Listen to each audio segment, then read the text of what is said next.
Hello and welcome back to Robbie's Tool Time. I am Robbie the Toolman Taylor, and here is my handy assistant, Whitey Dave Borland. And today we also have Shkuga Workshuffle.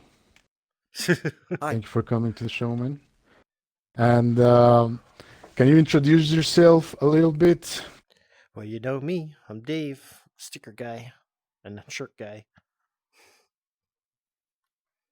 Check him I'm out at Sugar Setcon Waffle, Cook. and I'm a vehicle creator in the Rec Room. Mostly I build buggy skins and furniture. You know, all kinds of stuff. I attend to workshops.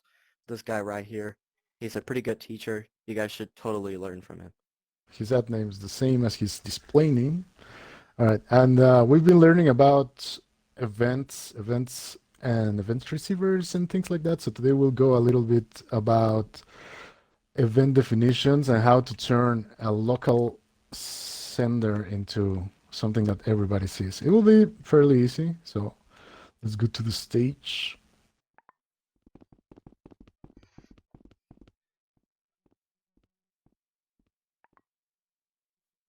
All right. Well, as you guys know, we've been playing a lot with the event receiver that has like a bunch of presets and 30 hertz and player joined and all those things. But today we're gonna make our own event from scratch. I know that sounds kind of funny, but it's actually fairly simple. Right. So, and the way we're gonna do this is to use literally a bunch of event receivers and senders and a definition, which is the thing that creates the event itself, in order to trigger some sort of notification for everybody in the room. Right. So we're gonna learn how to turn something that is local into something that is synced or seen by everybody. So the first thing that we need to get out is our event definition. The event definition is a chip that you can configure, which is what we're gonna do now. And you can change the name. Usually you want to change the name because it will just say event definition. So for example, this time we can put something like notification on it. It's very useful if you guys run events like we've been doing a lot in game to send notifications to people about something that you want them to know without having to be on like a timer or without having to press any buttons or having a button, because I know a lot of you guys have fly in your rooms, and then if you have a button somewhere, anybody can go and press it, right? And also with buttons, that some of the things you do are local, some of the things you do aren't. But so we're gonna configure this chip, change the name to notification 1 or whatever you guys want. It doesn't matter.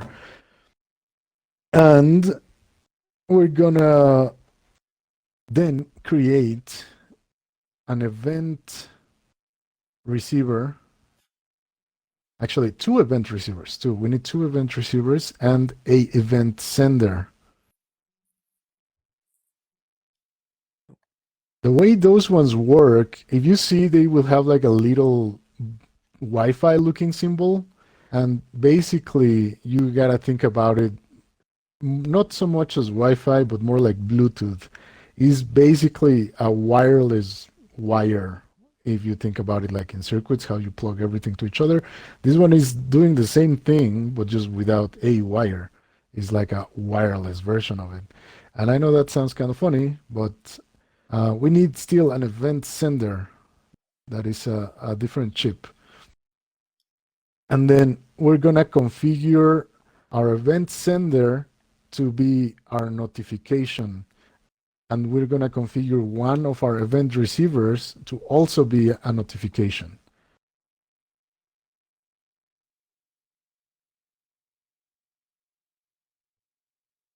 And then the third chip, or rather the second event receiver, we're gonna configure to be a test event. A test event is something that it was obviously made for testing. We saw it, the previous video, and you can trigger that basically from your menu on your maker pen, which is what we're gonna do, because again, in this example of sending a notification to your room about something, You don't want the bots on. You don't want your hosts. You don't want the people visiting your room to be able to have access to these notifications. So the only people who can trigger it is the people who have MakerPen, and that will most likely be you. So we're gonna wire this test event to the sender of the notification. We're gonna have the other event receiver, if you can move it lower over here, and we're gonna wire that to a notification chip that we also saw on the previous video. So you guys already know kind of how that one works. Right there. All right, so we have a show notification, and we're gonna wire this receiver into the show notification. The one thing that you have to do now is the most important part, because you would think, okay, that will make sense, right? But if you run this, it's gonna still be local. So what we need to do, and this is again the most important part of the whole thing, is configure this sender. And you will see that there's an option that basically tells you send to who or to whom. I don't know, grammar man. Anyway, it will say local, it will say to everyone, it will say others. Also, obviously, others is everybody except you, and everyone is everyone, including you. And we usually use everyone because that way you see it trigger, and it's kind of like a confirmation for yourself that the event sent because you saw it, and that means that everybody else saw it, right? So now you have it on send to everyone, right? So if we type something on this string value of the notification, something literally you can put hello, right? We can just type hello. And then you open your MakerPen menu, go to circuits and debugging on the right side under your creator tools, like the grid tools and the tube setting and all that stuff, like all the way in the bottom, there's like 3 that never go away. The one in the middle is called circuits and debugging. And one of the options there says test events. I think it was just a bug. There it is, yeah. All right, and now it worked. So everybody in the room got to see a notification that said hello, right? So that is how, in like a simple, basically Bluetoothish way, we transfer something that was local into something that is, as we can call it, synced for everybody. Or again, you can do it for others, or you can choose, but that's the way you convert something local into something that isn't local. Now, the next thing that we're gonna do, and just so that you understand better what an event is, if you configure the actual notification, right? We're gonna configure that, and we're gonna add, because it will let you add some sort of value or any kind of data that you want to transfer through the notification. So we're gonna transfer the player. So you're gonna look for player and give it a name. It can be player as well, and just add that to the actual event definition. And you're gonna see that that chip, the event definition, is gonna change, and it's gonna show a little yellow square, and next to it is gonna show the name of what you added. Yellow just means that it's a player value. You can call it anything. You can call it, myself. You could put whatever name. That doesn't really matter. The one thing that matters is that you have to choose that you want to add a player value that is gonna get transferred through the event definition.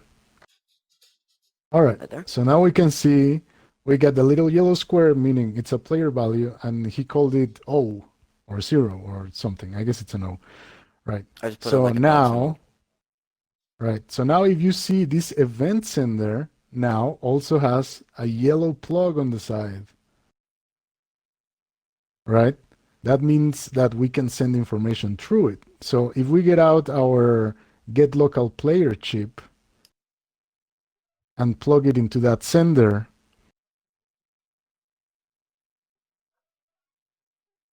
and then on the other end, what we're going to need is a toString. That this is something we did before as well, a toString and a string format, so that we can grab that value of the player name. Connected automatically. I don't know if it's supposed to do that. Yeah. All right. So you can move this get local player to the top, and we're gonna wire that to the event sender. And then we're gonna wire this event receiver yellow one to the toString. Okay. Where does this one go? To the event sender on the top. It's not letting me connect it. Did you add a list or something here? It is a list, right? You Let me see. configure it, and it should just be like player. All right. So here the problem was that the value that we were trying to send, I think, was a list. And now we have an actual player. So if you see, one thing that they changed is that when nothing is plugged into it, it will get a local player. So for example, now unplug it right now again. Before, and this is a change that is here from like a week ago. And actually, this is a great example, because before, when you had this without nothing plugged into it, it would give you a value of null, meaning that it wasn't a valid value, and it would just give you an error. Nothing would work, right? But now they changed it so that like if it's not plugged in, it defaults to the local player.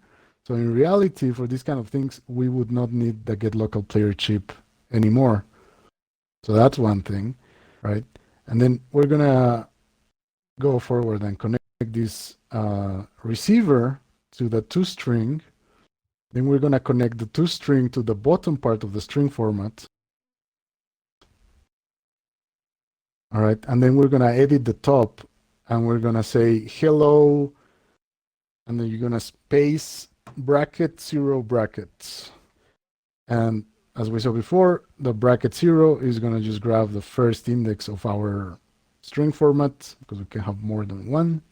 That top Right, variable. and then we're sound gonna like plug your- that string format to the notification.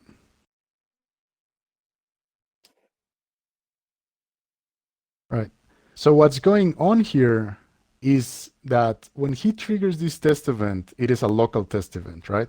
So what it is pulling, it's a local player name, which is whoever triggered the test event, in this case, Sugar Waffle, right?